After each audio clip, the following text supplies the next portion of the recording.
Believing in God is no different than believing in magic. At least that's what I thought when I was a senior in high school. I assumed that the only reason someone would believe in God was simply because they were ignorant, that they were gullible, or maybe they were brainwashed. And judging by the comments that I've been reading in some of my recent videos, it seems that some people still think that today. But was I right? If you've been following this series in Napkin Apologetics up until this point, you will know that the goal of this series is to provide simple visual explanations for why I believe that Christianity is true. Now, you also know that in real conversations, there comes points where somebody asks a follow-up question or makes a comment where you can't simply diagram an answer on the back of a napkin. And so, what I want to do in this series is do something a little bit different. And we're going to do a deeper dive into a question that was raised in one of the comments on my videos. But to start, it might be good for us to do just some brief recap. In the last video, when I was making the case for God, I said there's really only three options. Either in the beginning, someone created the heavens and the earth. That's the Christian answer. Or in the beginning was something, or in the beginning was nothing. And I attempted to make a simple argument for why we should think in the beginning was someone. And that simple argument that I made could be best expressed by asking the question, how could something become someone? And the reason I think that's a profound question is because presumably you and I, as we're thinking about the question, does God exist? Presumably we think that we are someones, that we're persons who are thinking and reasoning through questions about the existence of God. Now, if you don't believe in God, then you have to believe either in the beginning was something or in the beginning was nothing, which is to say, in the beginning there was no thought. In the beginning there was no someone whatsoever. And so if you start there, you have to give an account for how that something eventually over time became someone who can reason correctly about big ideas, such as the idea of God. Now, after making that case, I got a few comments offering pushback to the idea that in the beginning was someone, complaining that this isn't really scientific. And so somebody pushed back and said, no, there's virtually unlimited scientific evidence of something, but there's not any evidence for there being someone. And so in this exchange, you're going to see me walking through. So in brackets, this is what I said, and then the commenter is responding to what I said. But I said here, I'm not sure what is gained by saying there is virtually unlimited evidence of something, because in the same sense, there is also virtually unlimited evidence of someone. And by this, I'm referring to the over 8 billion people that exist in the world. There is abundant evidence that there is someone. Now, I want to just point out what I'm trying to do. Whenever I make the case that in the beginning was either someone, nothing, or something, I want people to think about what types of causes exist in the world. How did we get here to the point that we're at right now, where we're thinking about deep questions such as the nature of existence, the nature of God? How did we get here? What caused us to get here? And there are only three basic types of causes. You have chance, so some things can happen by chance. You have necessity, or you have choice. To say that something happens by chance is to say that there are some causes in the world that could have brought about two or more effects. And why did it bring about a particular effect? It was just by chance. And then there are some causes that necessarily bring about certain effects. You could think of these as law-like cause and effect. Whenever you have cause A, it necessarily brings about effect A. And then you have some causes that are choice. And so if I raise my arm, for example, and my arm goes up, why did my arm go up? Well, I don't say my arm went up by chance. I also don't say my arm went up by necessity, like there was some physical law that at this moment my arm is supposed to go up. No, instead I say my arm went up by choice. Whenever you talk about choice, you are assuming there is an agent who is the first cause of particular actions. And so when I say in the beginning was someone, I'm really saying in the beginning there was a choice. There's never been a time throughout the history of existence where choice hasn't been a thing. And in the same way, I would also say there is a long history since the beginning of the universe of there being something. There are some causes that may be the result of chance, and there are some causes that may be the result of necessity. That's what I was trying to say when I say in the beginning was someone versus in the beginning was something. Now let's read through what the commenter responds to that. He says, again, not what I said. What I said was that there is virtually unlimited scientific evidence of something. It is a big difference in quality of evidence. And there is everything in the supposed supernatural world to be gained by it.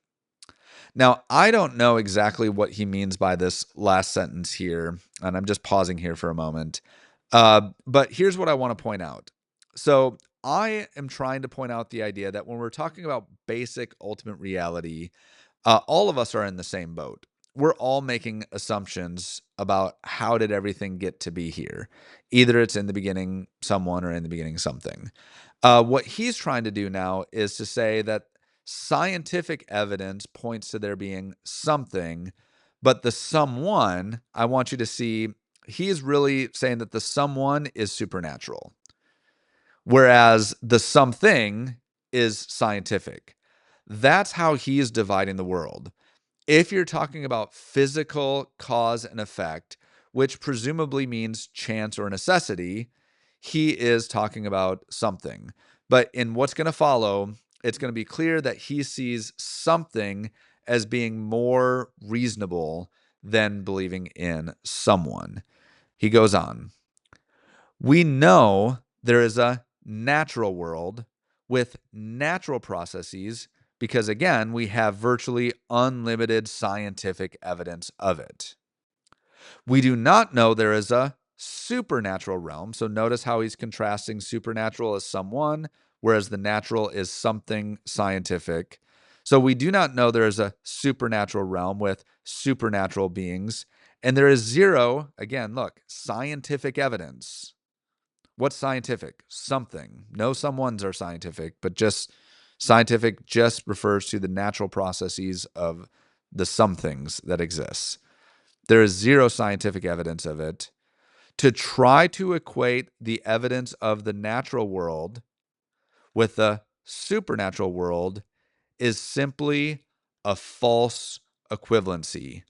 And this is what he sees as being my big mistake, is I'm making a false equivalency, saying that when we're talking about something that's similar to talking about someone, he says, no, that's a false equivalency. We cannot do that.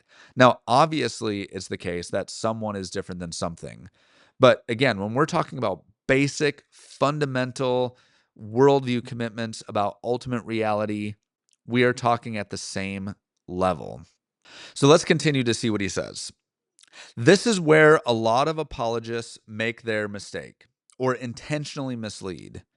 Just as you did, they present the God option as if it were just as viable of an option as a natural explanation.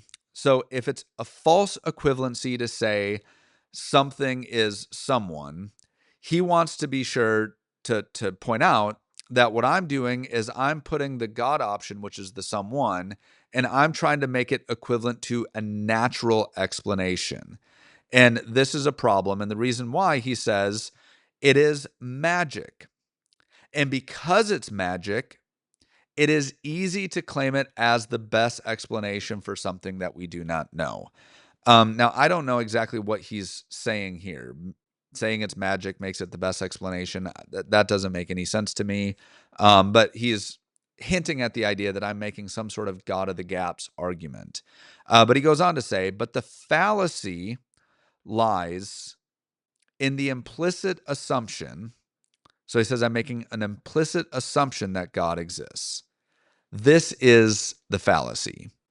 So I'm saying God is magic, and I am simply assuming, I'm not stating it, because when you're implicitly assuming something, you're offering a premise that's not stated. I think that's what he means here.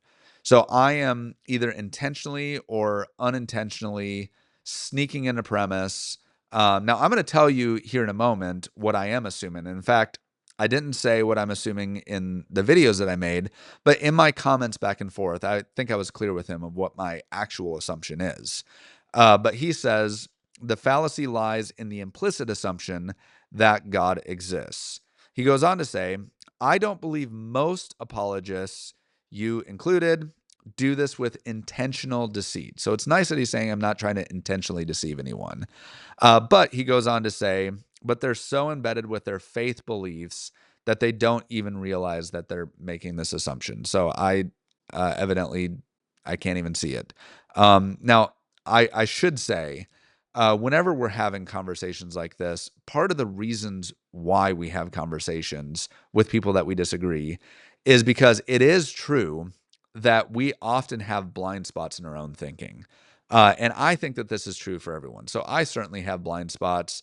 My friend I'm talking to in this comment section here, I think he has blind spots. All of us do. And one of the biggest problems, so there's this really good YouTube video that I recommend looking up by a scholar named Catherine Schultz. She wrote a book called On Being Wrong. And you can just go on YouTube, type in On Being Wrong. You'll find a TED Talk that she offered. It's a very good video. But she says whenever people have a disagreement with one another, they run through a series of unfortunate assumptions about the other person. So the first unfortunate assumption that they make is that they just assume that the person that they're talking to is ignorant. And if I just generously share my information with them, they'll become informed and then they'll think the same way that I think. That is the first unfortunate assumption that we make. Well, when you're in an exchange with someone and you get to know them long enough, eventually you realize, no, they're informed too, just like I'm informed. They read books, I read books.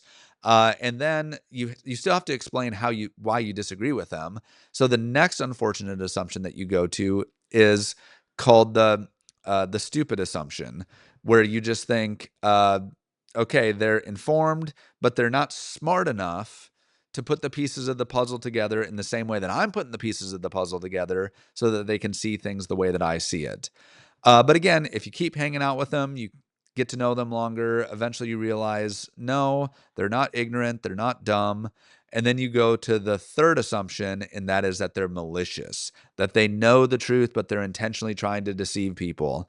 This is an example of what's going on here, where because we have a disagreement about something, his assumption is the only reason someone would disagree with them is because they're ignorant, that they're not intelligent, or here, they're deceptive. They're intentionally trying to mislead people. I don't want to make those unfortunate assumptions. I think the person that I'm talking to here is intelligent. He has reasons for thinking the way that he thinks. And the point of this exchange is to help each other figure out where are our blind spots. That's what we're trying to do in this exchange. So again, his main complaint is that he thinks I'm just implicitly assuming that God exists, and then I'm arguing for the existence of God, and I'm guilty of circular reasoning. Well, I don't think that's what I'm doing. In fact, my stated assumption in the comment section is that there are three modes of causation. That is something that I'm assuming. So you can see this in the comment section when I write this. The real question is not whether choice is a legitimate form of causation. So I'm bringing up causation there. And then later on, you can see me writing, everyone is starting with a prior assumption about the nature of causation. That is what I'm trying to assume, that everyone has fundamental convictions and assumptions about the nature of causation. Sometimes we realize what those assumptions are. Sometimes we don't think about those. And he responds, well, yes, that is absolutely the real question when you don't have a legitimate chooser. So again, he's going to be complaining that my someone, in the beginning someone, is not a legitimate chooser. So next I write, but there are good reasons to conclude that a particular effect is the best explanation by a personal agent rather than by chance or necessity. So that's what I'm trying to make an argument for in this video, is that there are some effects in the natural world that are best explained by choice or by a personal agent. He responds, yes, this type of disingenuous trickery. So again, if I'm disagreeing with someone, either I think that they're not informed, they're not intelligent, or they're malicious. So this is disingenuous, malicious trickery. And he points to guys like Stephen Meyer. Now, I haven't brought up Stephen Meyer, but I do actually have a lot of respect for Stephen Meyer. I've read his first two books, The Signature in the Cell, Darwin's Doubt. I've read most of his God Hypothesis book, and I've read a lot of his articles. And Stephen Meyer, I would not say he's involved in disingenuous trickery. He's a very good thinker. You could disagree with Stephen Meyer. There are things where I would disagree with Stephen Meyer. But he is a good thinker who has helped me think through a lot of these issues. But he goes on to say, this type of disingenuous trickery, guys like Stephen Meyer uses to fool people into thinking he's presenting some kind of scientific evidence for God. Well, I'm not going to argue for Stephen Meyer. I'm going to be arguing for what I stated in my video. But he goes on to say, the best explanation argument does not independently create evidence of the thing claimed to be the best evidence. I am having a hard time following exactly what he's saying here, but it might be helpful to talk about what I mean by best explanation. When I talk about best explanation, and when philosophers talk about best explanation for something, they're talking about what's called abductive reasoning. So there are three types of reasoning that you can use. There's deductive reasoning, where you state a premise. Premise one, whatever begins to exist has a cause. Premise two, the universe began to exist. Now, if premise one is true, or more likely true than not true, and the same goes for premise two, then the conclusion is, therefore, the universe has a cause. That follows deductively. If premise one and premise two is true, then the conclusion is certainly 100% true. That's deductive reasoning. You also have inductive reasoning, where you look at experiments that you've done. This could be complex scientific experiments, or it could be very simple experiments like, I have a headache. If I take ibuprofen, my headache goes away. And so I've done that, hundreds of times. And so inductively, I can conclude the next time I have a headache, if I take ibuprofen, I will probably, now this is probabilistic reasoning, I will probably not have a headache in the future. That's called inductive reasoning. Abductive reasoning is when you have a lot of different lines of evidence in the present, and you try to figure out what best explains all the evidence that I have in the present. This is the type of evidence that Sherlock Holmes uses in all of his stories. This is the type of evidence that historians use whenever you're doing historical science, origin science. You're using abductive reasoning. So abductive reasoning is not the evidence. It's a process you use to explain all the available evidence that you have. So that's all we mean when we're talking about the best explanation for something. But he goes on. I can't argue that the best explanation for lightning is a pissed off Zeus hurling lightning, and thereby claim I am presenting a valid scientific evidence of Zeus. My best evidence claim is an argument. Now, this is just interesting. So he's talking about the best explanation for lightning. We can't claim that it's just because Zeus is really mad, so he's throwing lightning.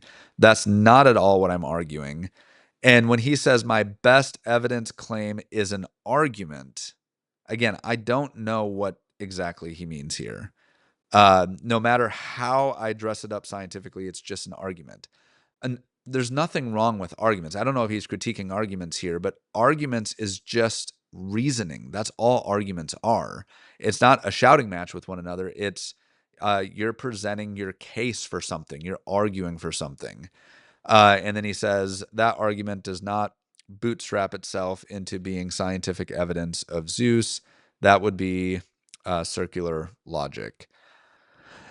So again, I am saying here, everyone is starting with prior assumptions about the nature of causation.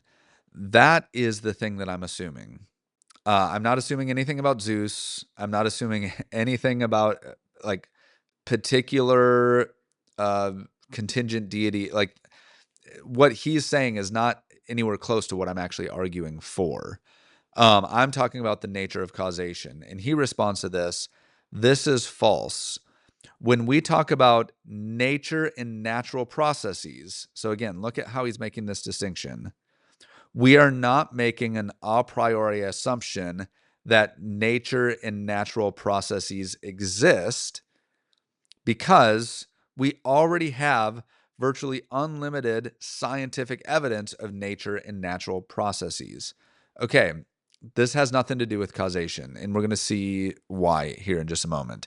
On the other hand, he goes on to say, when you claim a magical supernatural cause, you are making an a priori assumption that a magical supernatural world exists with a magical supernatural being. You are using the best explanation argument as evidence. So this is interesting. Best explanation argument as evidence. That's not what best explanation is. I just explained that. So best explanation is a mode of reasoning through something. It's logic. Evidence is what you're reasoning with. But he says you are using a best explanation argument as evidence of your basic assumed premise of premise of a magical supernatural world. That's circular logic. No, this isn't circular logic because he doesn't know what I'm trying to do. Okay, walk through that. This is a great opportunity for me to back up and make some distinctions. The first distinction that would be good to make at this point is the distinction between the natural versus the supernatural. So here's how I'm going to be making these distinctions. As we're talking about the natural universe, we are talking about something that is natural. The things that we can see in the universe, that is the natural world. What the case that I was making is that the universe either began to exist or it did not begin to exist. So the universe was either caused or it was uncaused. I gave a reason for thinking that the universe was caused. Now, there are only three types of cause. So now we're talking about causation: chance, necessity, and choice. So if there's a cause to the universe, which I think there are good reasons for saying there's a cause to the universe, that cause is either inside the universe, which is there's a natural first cause, but I argued that that is contradictory, because for a thing to exist or begin to exist, it cannot be the cause of itself. So you don't have a natural first cause to the universe because the universe just is the natural world, which means the cause is outside the universe. And so you have a supernatural first cause of the universe. Now, what is the nature of that outside supernatural cause? Either it's personal or it's impersonal. And here's the point that I want to make. Everyone believes in a supernatural first cause. He's talking about if you say in the beginning was someone, that you're just believing in the supernatural, magic, whatever. That's not the way that this works. An outside cause is supernatural because it's beyond the natural universe. That's what it means to be supernatural. What is the nature of that supernatural cause? It's either personal or it's impersonal. So when we say in the beginning someone, we're saying, yes, there is a supernatural personal cause to the natural universe. But if you don't believe in that and you say, no, it's a something, I'm not talking about a natural something. There are a lot of natural somethings in this world.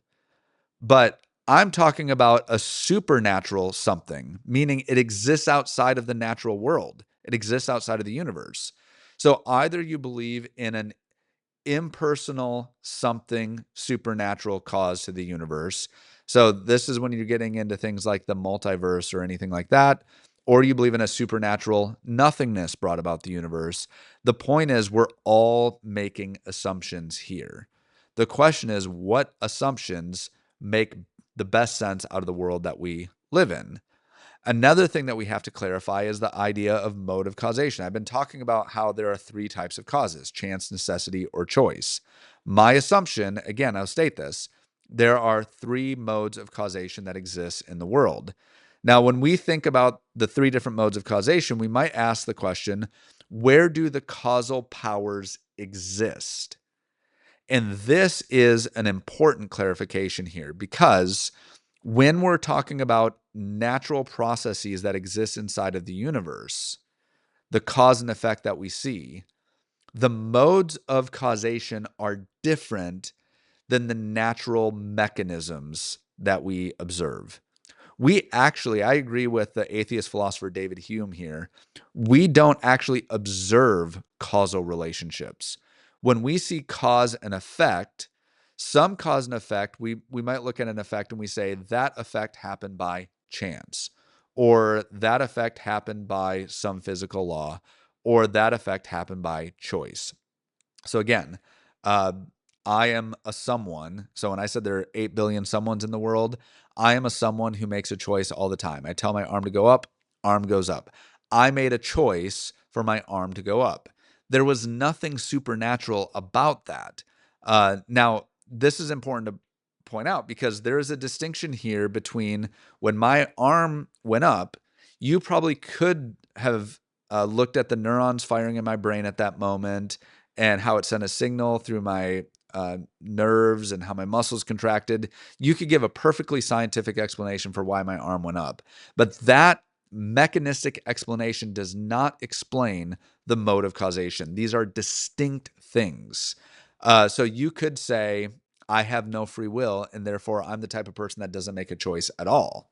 That is perfectly appropriate to argue that way. I think it's wrong to argue that way. The way of looking at the world where there's no free will, I think that's incorrect. I don't think it makes any sense.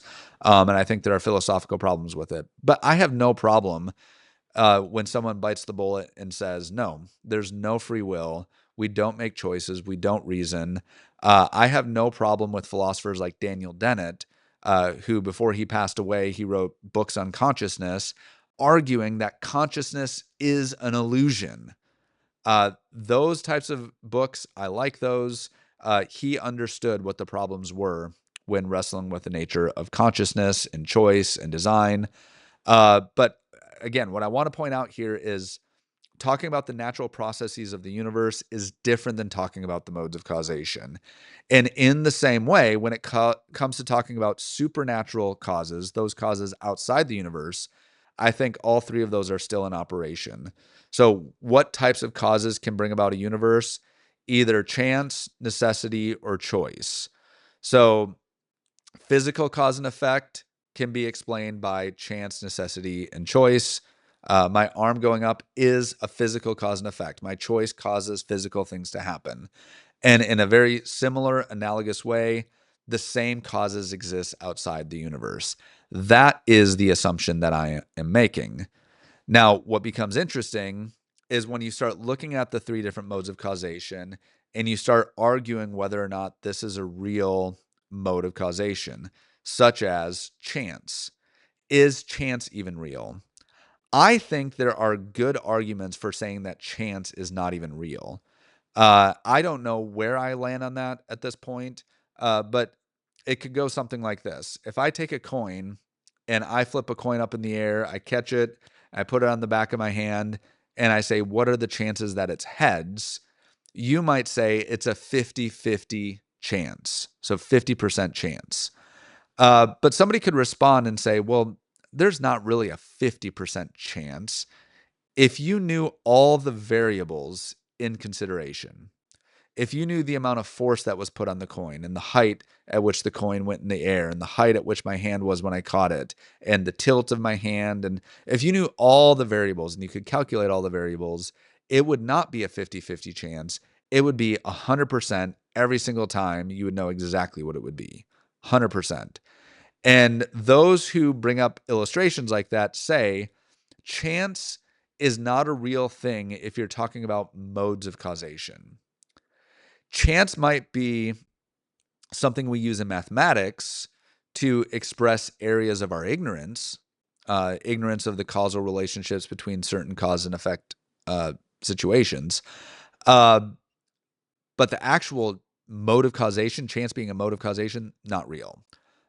Chance is just an expression of our ignorance of all the causal factors that went into bringing about a particular effect. That is an interesting argument for me. But here's what is important to point out. Whatever types of causes you think exists, and all of us are making assumptions. This is my claim. And so if you disagree with the claim, I want to understand, what am I missing here? Whatever types of causes you think exist, chance, necessity, or choice, that necessarily makes you assume certain things about which types of explanations you should allow for.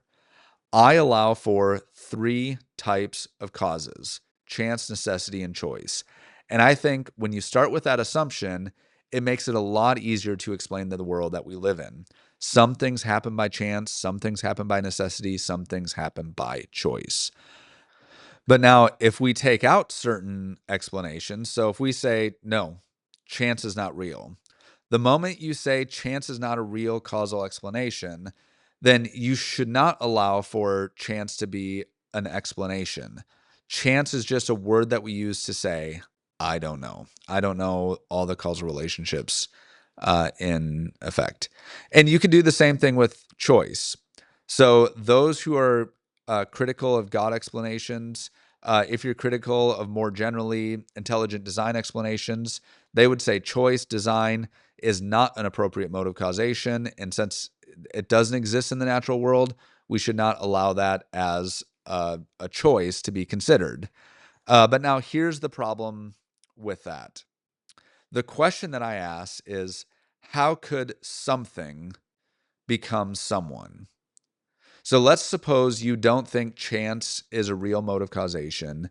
You don't think choice is a real mode of causation. The only mode of causation that is real is necessity. How does necessity, physical, law-like cause and effect relationships where there's no intention, there's no planning, there's no desire, lead to choice? Bertrand Russell once said, all of our hopes, dreams, aspirations are nothing but the accidental collocations of atoms. How does necessity lead to that? How does it lead to choice? This is the problem. So when I put up that timeline and I said, to say in the beginning was something is to say in the beginning there was no thought, and then all of a sudden one day there was a thought. Well, in the same way, if you only allow for necessity as a mode of causation or necessity plus chance, for billions of years, there was no choice, no choice, no choice. All of a sudden, without any choice, life begins to exist.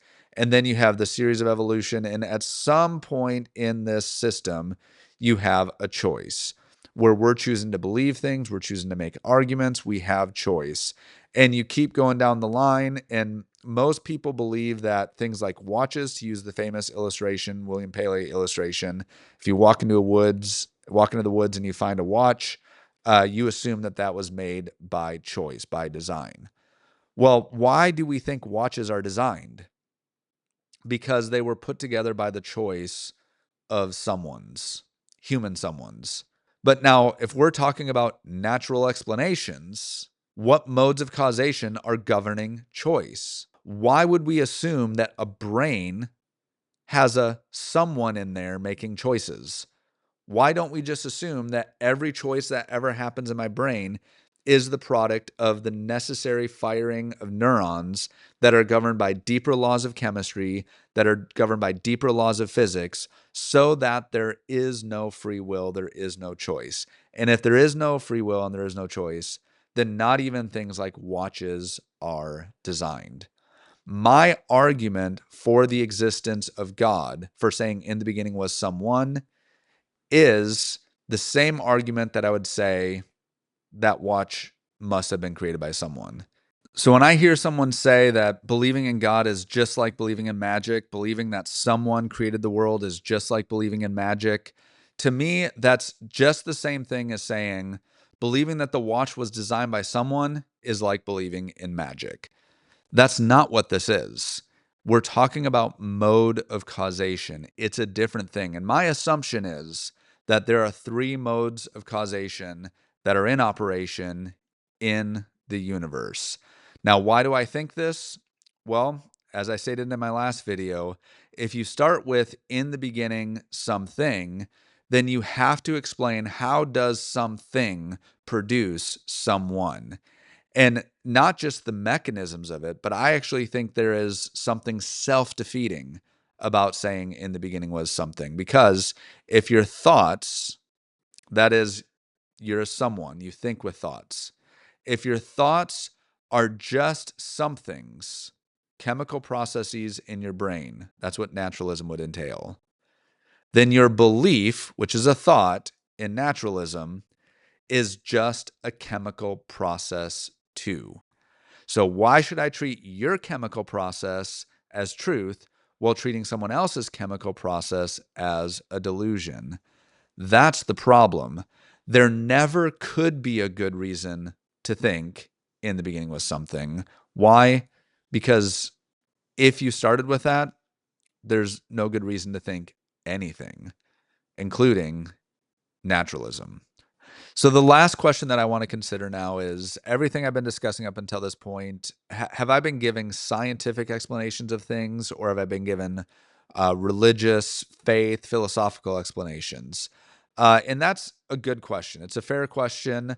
And it's one that can actually be very complicated. There is a field of study in philosophy of science that tries to work on this specific, like what are the proper demarcations of science? That is a good question that is debated. For our discussion, here's maybe the best way that I can answer that. There are some activities that we engage in that we know clearly this is science. When I go into the laboratory and I get a bacteria culture and I start doing experiments with that, I am clearly doing science. When I go to a Bible study, I'm clearly doing religion. And when I'm trying to explain how things happen for different reasons, there's sometimes where it's clear I'm given a religious explanation for something, and sometimes it's clear I'm given a scientific explanation. But whenever we're talking about causation, that muddies the water. So if I'm talking about mutations happening in science, a mutation happened, that's a particular mechanism in biology, a change of something. But when I say it was a random mutation, well, the word random is like chance. That is kind of this in-between gray zone. Whenever we're talking about causation, we're sort of in between religion and science. And so I don't care what you call what I'm doing. Am I doing science? Am I doing religion? So long as we talk about these things honestly and fairly and consistently. Because what happens a lot of times is people will assume whenever you talk about chance or necessity, you're talking about science. But whenever you're talking about choice, you're talking about religion. That I don't think is fair. However you talk about these three modes of causation, you want to treat them on the same playing field. And that's what I was attempting to do in this video. So again, here's the point. Everyone is making assumptions about the nature of causation. Either you have in the beginning was someone, in the beginning something, or in the beginning was nothing. If you say in the beginning was something or nothing, then what you're dealing with is the only modes of causation that you allow into the discussion are chance and necessity. And I hope this brings clarification. It's part of the reason why I believe in the existence of God. If you have further questions that you want to work into, please write them in the comment section. But I hope that this brings some clarification to my last video.